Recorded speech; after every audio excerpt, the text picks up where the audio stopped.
करवा चौथ का व्रत आने वाला था। सभी पक्षी अपनी अपनी तैयारियों में लगे हुए थे। कालू जी, इस करवा चौथ पर मुझे डायमंड का हार चाहिए, जिसे पहनकर मैं पूरे जंगल में सबको दिखा सकूं कि मैं कितनी अमीर हूँ। वो हार पहनकर मैं नाचूं, गाऊं, झूमूं। नहीं नहीं गौरी, ये डायमंड का हार मैं नहीं ला पाऊंगा। आप बिना हार के भी अपना करवा चौथ मना ले। आपके पास और भी बहुत सी ज्वेलरी है, वो पहन लेना। अभी मेरे पास थोड़ी तंगी है। कालू जी, आपको अच्छी खासी तनख्वाह मिलती है, फिर भी पैसों की तंगी। मैं अभी हिसाब लगाती हूँ, आखिर आप इतने पैसे कहाँ फिजूल खर्च कर रहे हो। अरे भाग्यवान, पैसे कहाँ जाएंगे? सब मेरे बैंक अकाउंट में है। मैं ले आऊंगा आपका डायमंड का हार। छोड़ो ये सब हिसाब किताब करना। मैं तो कहता हूँ साथ में झुमके भी ले लेना तुम। और भी सुंदर लगोगी। मेरी गोरी है ही इतनी सुंदर। दुनिया का सबसे अच्छा पति मेरा कालू ही है। बच गया गोरी के हिसाब किताब से। वरना मैं कैसे बताता कि मैंने तो 10 लाख रुपए मुन्नी पर खर्च कर दिए हैं। कालू जी, कालू जी कहाँ खो गए। कहीं नहीं। अच्छा तो अब मुझे काम पर भी जाने दो, वरना मेरा बॉस गुस्सा करेगा। ठीक है कालू जी, जाइए। और हाँ, शाम को जल्दी घर आ जाना, मुझे ज्यादा इंतजार ना करवाना।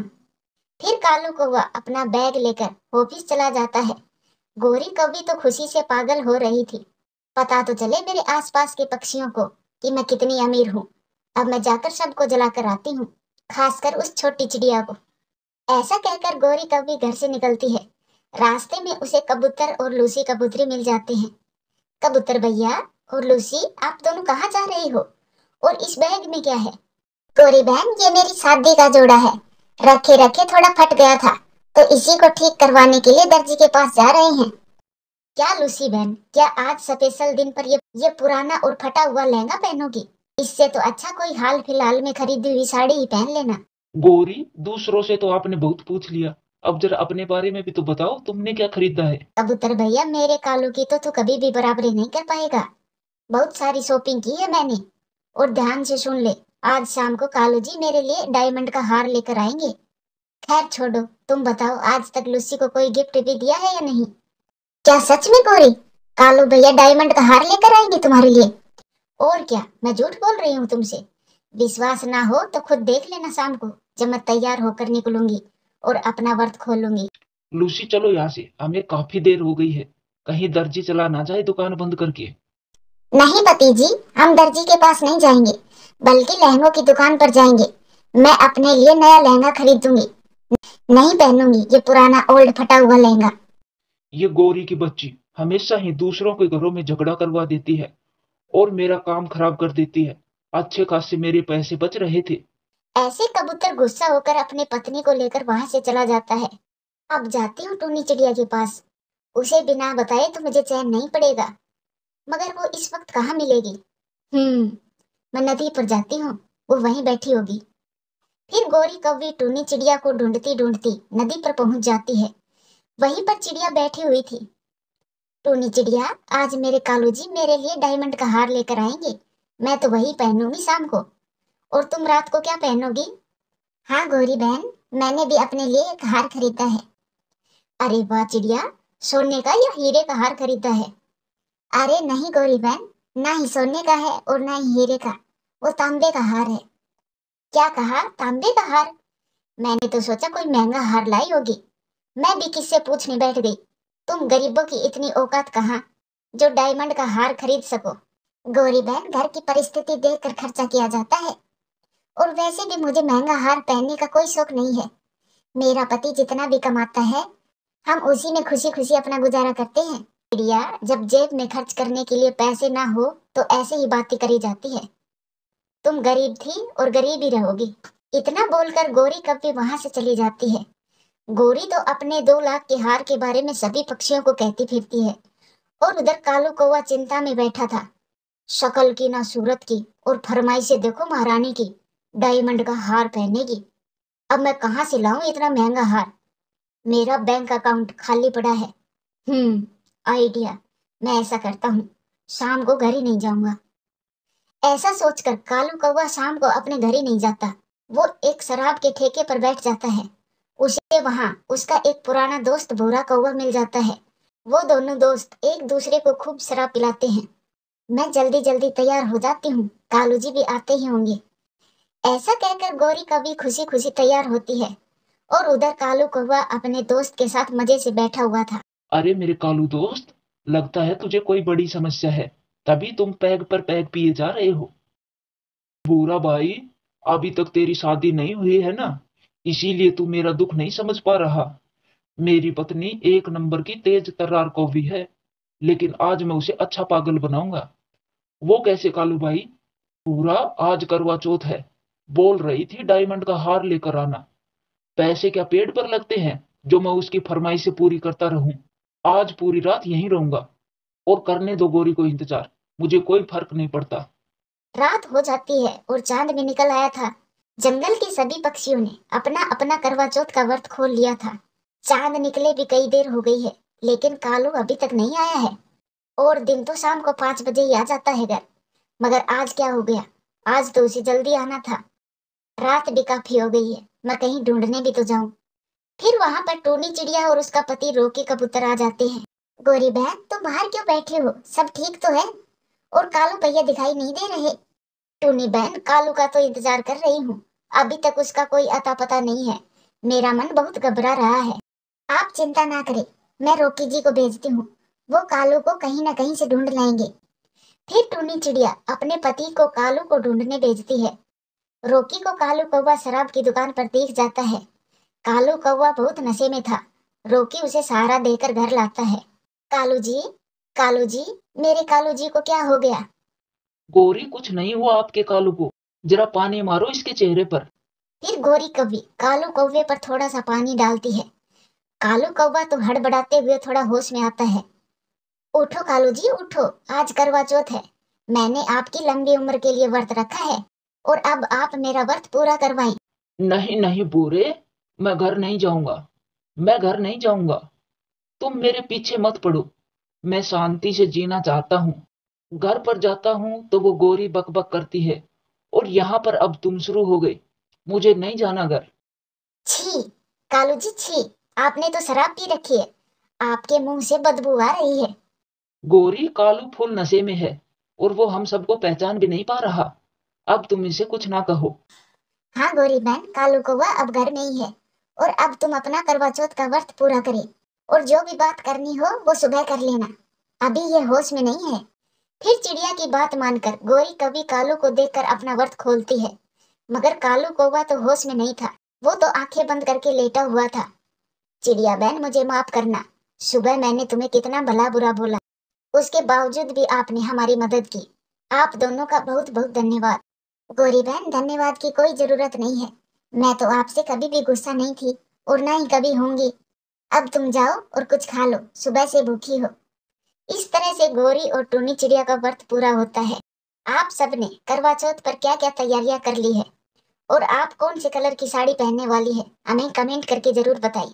और कहानी अच्छी लगे तो लाइक करें, शेयर करें, कमेंट्स करें और हाँ, चैनल को सब्सक्राइब। टूनी चिड़िया सुबह सुबह ही दाने की खोज में गई थी। चिड़िया को दाना जल्दी ही मिल गया था, मगर आज वो अपनी बेटी के लिए मीठा फल भी लेकर जाना चाहती थी। चिड़िया अपना दाना लिए एक बड़े पेड़ पर बैठी हुई थी। दाने के साथ साथ अगर मैं फल भी लेकर जाऊं तो मेरी चिंकी बेटी बहुत खुश हो जाएगी। अपनी बेटी को खुश करने के लिए माँ चिड़िया फिर से उड़ती है। चिड़िया उड़ते उड़ते इंसानों की बस्ती के पास चली जाती है। वहां पर एक आम का पेड़ था। चिड़िया एक आम लेने के लिए वहां बैठ जाती है। आम तो मेरी चिंकी को बहुत पसंद है। मैं खिलाता हूँ तेरी बेटी को आम। ऐसा कहते हुए वो जालिम शिकारी एक पत्थर चिड़िया की तरफ जोर से फेंकता है। पत्थर सीधा चिड़िया के सर पर लगता है। खून बहने लगता है। चिड़िया चकरा जाती है और गिर जाती है। गिर जा, अबे नीचे गिर जा। उस चिड़िया के सामने उसकी बेटी की तस्वीर आ रही थी। वो अपनी बेटी के बारे में सोचकर हिम्मत करके वहां से उड़ती है। वो चकराती हुई, लड़खड़ाती हुई किसी तरीके से अपने घर पहुंच जाती है। अपनी माँ के चोट लगी देख चिंकी रोने लग जाती है। मम्मा, मम्मा क्या हुआ? मम्मा, आपको क्या हुआ? आपके सर में चोट कैसे लगी? मैंने बहुत नुकसान कर दिया था इंसान का बेटा। मैंने एक आम तोड़ लिया था उसने तो एक आम के बदले मेरी जिंदगी ही छीन ली। आपको कुछ नहीं होगा मम्मा, मैं अभी उल्लू बैची को बुला कर लाती हूँ। नहीं नहीं बेटी, मेरे पास अब ज्यादा समय नहीं है। मैं यहाँ पर भी बड़ी मुश्किल से आई हूँ। चिंकी बेटी, एक कागज और पेन लेकर आओ। चिंकी कागज और पेन ले आती है और टूनी चिड़िया एक चिट्ठी लिखती है। मम्मा, मम्मा आप इसमें क्या लिख रही हो? बेटी मेरे जाने के बाद तुम पहाड़ों वाले जंगल चली जाना। वहां जाकर अपने कबूतर अंकल को ये चिट्ठी दे देना। वहां पर कालू अंकल और मिठू अंकल भी रहते हैं। वो सब आपकी रक्षा करेंगे। मेरा बचपन उन सब के साथ ही गुजरा है। वो सब तुमसे बहुत प्यार करेंगे। ऐसा कहते हुए मम्मा चिड़िया एक लंबी सांस लेती है और फिर मर जाती है। चिंकी अभी छोटी थी, लेकिन उसके दुख बड़े थे। वो अभी उन दुखों का मुकाबला करने में समर्थ नहीं थी। इसीलिए चिंकी अपनी मम्मा की अलमारी से कुछ जरूरी सामान लेती है और चिट्ठी लेकर उड़ती है। वो शाम होने से पहले पहले पहाड़ों वाले जंगल में पहुंच जाना चाहती थी, मगर रास्ते में उसे प्यास लगती है और वो पानी पीने के लिए नदी पर रुकती है। वो नदी से ठंडा पानी पी लेती है। वहां बैठी एक बूढ़ी चिड़िया चिंकी से पूछती है, अरे बेटी, इतनी गर्मी में आप अकेले कहाँ जा रही हो? चिंकी उस चिड़िया की बात सुनते ही रोने लग जाती है और कहती है, मेरी मम्मा को आज एक इंसान ने मार दिया। मम्मा ने ये चिट्ठी अपने दोस्तों के नाम लिखी है और मुझे उनके पास भेजा है। ये इंसान बहुत जालिम होता है। इंसान क्या जाने कि हम पक्षियों के दुख भी इंसानों की तरह ही होते हैं। खुशियों भरा परिवार उजाड़ देते हैं ये जालिम इंसान। बेटी, माँ के सिवाय कोई भी अपना नहीं होता, ना अपना और ना ही बेगाना। एक माँ ही अपने बच्चों को पाल सकती है और कोई दूसरा नहीं। ऐसा कहकर वो चिड़िया वहां से चली जाती है और चिंकी भी अपना रास्ता पकड़ लेती है। वो दूसरे जंगल में पहुंच जाती है। पेड़ पर बैठे एक कौवों के जोड़े के पास जाकर चिंकी रुकती है। अंकल क्या ये पहाड़ों वाला जंगल है? हाँ हाँ छोटी चिड़िया, ये पहाड़ों वाला ही जंगल है। यहाँ पर कबूतर अंकल का घर कहाँ पर है? वो सामने देखो, उस बड़े पेड़ के पीछे है कबूतर का घर। फिर चिंकी वहां से चली जाती है। कालू जी, मुझे तो ये चिड़िया टूनी चिड़िया की बेटी लग रही है। बहुत परेशान दिख रही थी। उसके साथ तो उसकी माँ भी नहीं थी, ऐसा लग रहा है। ये इस जंगल में किसी के पास रहने आई है। चल जल्दी से घर चले जाएं, कहीं हमारे ही गले ना पड़ जाए ये। फिर कौवा और कौवी अपने घर चले जाते हैं। कबूतर अपने घर के बाहर बैठा था। चिंकी भी वहां पहुंच जाती है। कबूतर अंकल, ये चिट्ठी मेरी मम्मा ने आपके लिए लिखी है। तुम टूनी चिड़िया की बेटी हो ना? हाँ अंकल, मैं टूनी चिड़िया की बेटी हूँ। फिर रॉकी कबूतर चिट्ठी पढ़ने लगता है। मेरे दोस्त कबूतर, कालू कौवे और मिठू, मेरी बेटी की रक्षा करना। ये अभी छोटी है, इसे जीने के तौर तरीके सिखा देना। आप सबको अपना समझकर मैं आप सबके पास मेरी बेटी को भेज रही हूँ। इसकी रक्षा करना। क्या हुआ? टूनी चिड़िया को क्या हुआ था? मम्मा को जालिम इंसान ने मार दिया था। ये सुनकर कबूतर कुछ देर तो चुप रहता है और फिर चिंकी से कहता है, चिंकी बेटी, तुम्हारी चाची लूसी की तबीयत खराब है और ये देखो, ये चिट्ठी कौवे और मिठू के लिए भी है। तुम ऐसा करो, वो सामने देखो, उन कौवों के पास जाओ।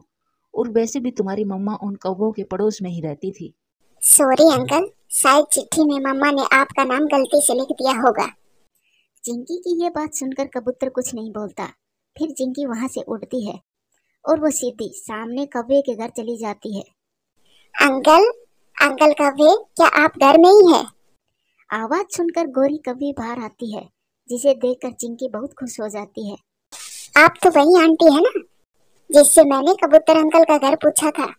तो फिर मैंने तुम्हें कबूतर के घर का पता बता तो दिया था, अब क्या हुआ? ये चिट्ठी मेरी मम्मा ने आपके लिए लिखी है। मैं तो अनपढ़ हूँ, स्कूल के दरवाजे तक ही जाती थी। एक बार तो मैंने अपने टीचर को ही मार दिया था। कालू बाहर आओ। फिर कालू कौवा बाहर आता है और वो चिट्ठी पढ़ता है। मगर इस चिट्ठी के शुरू में तो कबूतर का नाम लिखा है। छोटी चिड़िया, वैसे भी तुम्हारी मम्मा हमारी पड़ोसन जरूर थी, मगर उसकी दोस्ती कबूतर से ज्यादा थी। हाँ हाँ, वो तो दोनों साथ में भोजन लेने भी जाया करते थे। इसका मतलब मम्मा भूल गई होगी। Sorry uncle. तू तो बहुत सियानी है छोटी चिड़िया, जल्दी ही समझ जाती है। चिंकी वहाँ से उड़ती है। वो बहुत तेजी से उड़ती है क्योंकि रात का अंधेरा होने से पहले पहले उसे अपने घर पहुंचना था। रात को चिंकी अपने घर के बाहर बैठकर चांद की तरफ देखकर रो रही थी और अपनी माँ से बातें कर रही थी। मम्मा, मम्मा शायद आप भूल गई थी कि माँ के सिवाय कोई भी किसी का नहीं होता, कोई किसी गैर की मदद नहीं करता। मम्मा, मैं अपने घर में ही खुश हूँ। मैं सब सीख लूंगी, मैं सब कर लूंगी। मम्मा, अब मैं छोटी नहीं हूँ। आपके जाने के बाद मैं बड़ी हो गई। मम्मा, समय मुझे सब कुछ सिखा देगा। आपकी बेटी कमजोर नहीं है। आपकी बेटी बिल्कुल भी कमजोर नहीं है। मम्मा, मैं सब कर लूंगी। फिर वो चिड़िया अपनी माँ के बिना जीना सीख लेती है। अरे दोस्तों, माँ बाप के सिवा कोई भी अपना सगा नहीं होता। वीडियो अच्छी लगे तो लाइक करें, शेयर करें, कमेंट्स करें और हाँ, चैनल को सब्सक्राइब करें। ये कहानी सुंदरबन जंगल की है। टूनी चिड़िया और लूसी कबूतरी बैठकर बातें कर रही थी। चिड़िया, मैंने हमेशा सबका अच्छा ही सोचा, मगर पिछले महीने जब मेरा बेटा बीमार हुआ तो किसी भी पक्षी ने मेरी मदद नहीं की। मैंने मुसीबत में हर किसी की मदद करी। लूसी बहन, जब आप किसी के साथ अच्छा करो तो आपके साथ भी हमेशा अच्छा ही होता है। मैंने भी हमेशा दूसरों का भलाई किया है और मेरा विश्वास है कल अगर मुझ पर कोई भी बुरा समय आएगा तो मेरे दोस्त मेरे साथ अच्छा बर्ताव करेंगे। ऐसा नहीं होता चिड़िया, मैंने सब देख लिया है। जब तुम्हारे ऊपर बीतेगी तब तुम्हें समझ आएगा और तब तुम मेरा विश्वास करोगी। फिर टूनी चिड़िया और लूसी कबूतरी अपने अपने घरों को चली जाती है। ऐसे ही दिन रात गुजरते गए और टूनी चिड़िया अपने कामों में लगी रहती। वो अपने बच्चों के लिए दाना लाती, वो अपने बच्चों को नदी पर लेकर जाती। मम्मा, क्या आपका भी कोई दोस्त है? हाँ बेटी, इस जंगल के सभी पक्षी मेरे दोस्त हैं। सभी मेरे बहुत अच्छे दोस्त हैं, जैसे कालू कौवा, गोरी कौवी, मिठू तोता और कबूतर। वो सब मेरे बचपन के दोस्त हैं। एक दिन चिंकी और कुकू एक पेड़ पर बैठे हुए थे कि गोरी कौवी वहाँ आ जाती है। बच्चों, क्या तुम चिड़िया के बच्चे हो? हाँ आंटी, हम चिड़िया के ही बच्चे हैं। तुम्हारी माँ बहुत दयालु है। एक बार तेज बारिश में उसने मेरी मदद करी थी। मैं आपकी मम्मा का ये एहसान हमेशा याद रखूंगी। अगर जिंदगी में कभी भी मेरी मदद की जरूरत हो तो बेरी के पेड़ पर मेरा घोंसला है, वहाँ आ जाना। फिर ऐसे ही एक दिन दोनों बच्चे बगीचे में बैठे थे कि वहाँ पर बुलबुल आ जाती है। वो भी फूलों का रस लेने आई थी। तुम दोनों चिड़िया के बच्चे हो ना? जी आंटी, हम चिड़िया के ही बच्चे हैं। एक दिन मैं बहुत बीमार हो गई थी। तुम्हारी मम्मा ने मेरी मदद की थी। मुझे 5 दिन तक आपकी मम्मा ने अपने घर में ही रखा और खूब सेवा की थी। और जब मैं स्वस्थ हो गई तब मेरे घर छोड़ गई थी आपकी मम्मा। आपकी मम्मा बहुत अच्छी है। अपनी मम्मा की तारीफ सुनकर दोनों बच्चे बहुत खुश होते हैं। रात को जब बच्चे अपनी मम्मा के साथ लेटे हुए थे तो चिंकी अपनी मम्मा से कहती है, मम्मा, आज हमें गोरी आंटी मिली थी। उन्होंने हमें बताया कि आपने तेज बारिश में उसकी मदद की थी। हाँ बेटा, तेज बारिश में उनका घर टूट गया था। मैंने उनको अपने घर में रखा था और भोजन भी दिया था। और मम्मा, जब बुलबुल आंटी बीमार हुई थी, वो बात याद है आपको? हाँ बेटा, मुझे सब याद है। मैंने 5 दिन तक खिचड़ी बनाकर खिलाई थी बुलबुल को। समय गुजरता गया और एक शाम मम्मा चिड़िया को तेज बुखार हो जाता है। जंगल में तेज हवा के साथ बारिश भी शुरू हो जाती है। बच्चों, ये तो बहुत मुश्किल हो गई। मैंने तो आटा पिसवाने जाना था। आज तो इतनी तेज बारिश है और ऊपर से मुझे तेज बुखार भी है। मैं ये सब कैसे करूँगी? मम्मा, हमने थोड़ा थोड़ा भोजन कर लिया था और कल सुबह तक बारिश भी रुक जाएगी और आप भी ठीक हो जाएंगी। फिर ये सब सुबह कर लेंगे। सारी रात बारिश जोरों की होती रहती है। सुबह थोड़ी देर बारिश होने के बाद बारिश रुक जाती है। बच्चे भूखे थे और घर में भोजन भी नहीं था। मम्मा चिड़िया को बहुत तेज बुखार था। वो तो अपने घोंसले में लेटी हुई थी। मम्मा, भूख लगी है। बेटा, घर में भोजन नहीं है और मुझे भी बुखार है। आप ऐसा करें, कबूतर के घर जाएं और उनसे थोड़ा सा भोजन मांग लाएं। अपनी मम्मा की बात मान के दोनों बच्चे कबूतर के घर जाते हैं। कबूतर अंकल, हमें हमारी मम्मा ने भेजा है। घर में खाने के लिए कुछ भी नहीं है और मम्मा को तेज बुखार है। आप हमें थोड़ा सा भोजन दे दे बच्चों, मेरे पास थोड़ा सा भोजन है, कल का दिन भी मुश्किल से गुजरेगा। अगर मेरे पास भोजन ज्यादा होता तो मैं तुम्हें जरूर देता। मम्मा तो कहती है हमेशा दूसरों की मदद करनी चाहिए। मम्मा ने आपकी भी कभी मदद की होगी। ये सुनकर कबूतर अपने घर के अंदर चला जाता है और दरवाजा बंद कर लेता है। फिर दोनों बच्चे निराश होकर अपने घर चले जाते हैं। अम्मा, अगर भोजन थोड़ा था तो कबूतर अंकल हमें थोड़ा भोजन दे देते, मगर उन्होंने हमें मना कर दिया। हाँ बच्चों, बात तो आपकी भी सही है। अब आप ऐसा करो कि आप गौरी आंटी के घर जाओ और उनको कहो कि मम्मा ने भेजा है। फिर दोनों बच्चे अपनी मम्मा की बात मानते हुए गौरी कव्वी के घर चले जाते हैं। गौरी कव्वी नमकीन चावल बना रही थी। चावल की खुशबू बच्चों को ललचा रही थी। आंटी, मम्मा ने भेजा है, आप हमें थोड़ा सा भोजन दे दे। मेरी मम्मा बहुत बीमार है। मम्मा भोजन नहीं ला सकी क्योंकि कल तेज बारिश थी। कालू जी देखो भोजन कितना बचा है। फिर कालू कौवा अपना लाया हुआ भोजन देखता है और कहता है, नहीं नहीं गौरी, भोजन तो नहीं है, कल बारिश होने के कारण मैं भी भोजन नहीं ला सका। सुन लिया ना बच्चों, अगर दाना होता तो मैं तुम्हें जरूर देती। आंटी, आप चावल बना रही हो, आप हमें थोड़ा सा चावल ही दे दो। बच्चों, मैंने इन चावलों में मिर्ची ज्यादा डाली है, ये तुमसे नहीं खाया जाएगा। जाओ किसी और से खाना मांग लो।